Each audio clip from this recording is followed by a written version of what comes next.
Hello ladies and gentlemen, and welcome back to another Terraria video with BJ&Co. Today is Wednesday, which means we've got more Wednesday wiring for you guys. Today what we're looking into is we're going to look into kind of briefly some information about Hoiks. There was a great comment on our bait video saying that they could help improve what was going on in our bait farm. So I decided to start taking a look and learning a little bit about it, and I love sharing my knowledge with you guys. In conjunction with that, we are also going to be showing you how to do a little bit of a mushroom farm to go along with it, because it's a great way to show how the hoiking works. So hoiking, what it basically is a way to transport people and objects within the game. It's based off of the fact that when you have hammered blocks, sprites for items and people can kind of be inside the blocks, and then the block pushes them out at a very fast speed.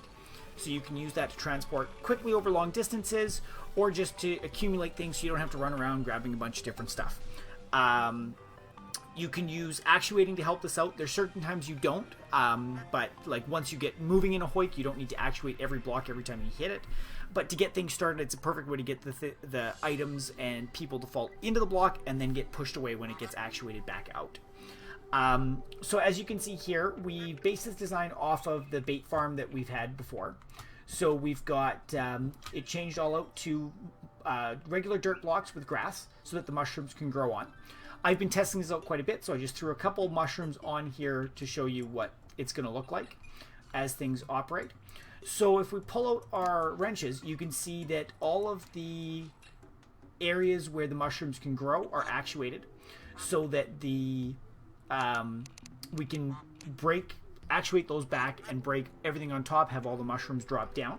You'll notice this time I have put the stone bricks underneath instead of just dirt so that vines don't grow down. You'll notice right at the very bottom row the vines are growing here, but that doesn't matter because we're not worried about things growing on the space below it.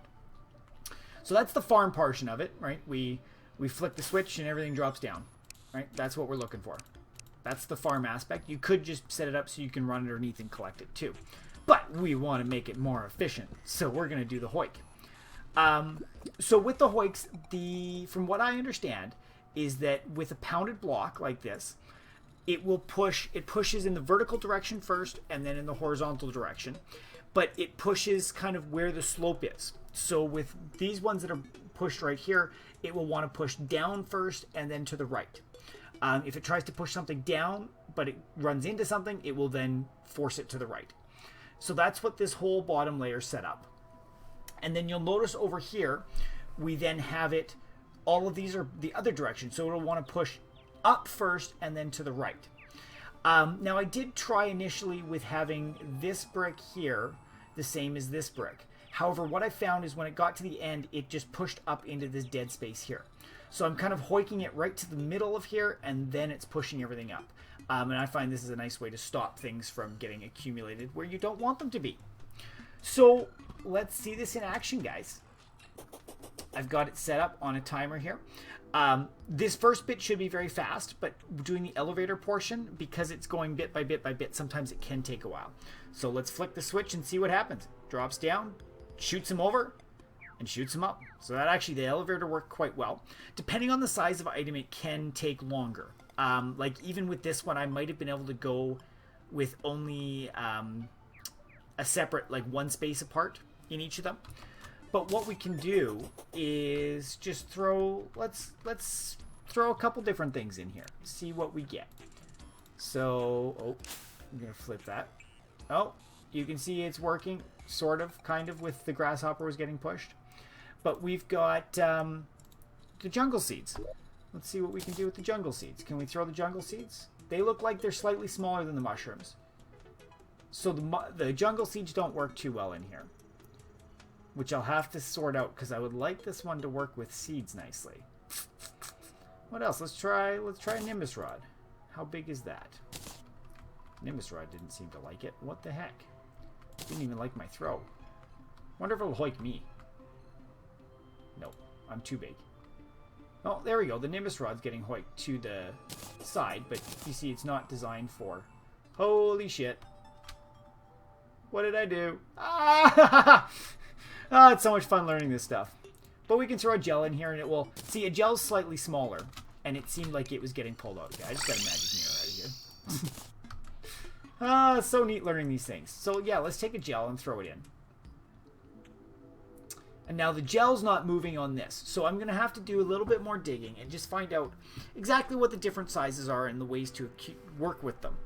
But the perfect thing is this does work for the farm. Right?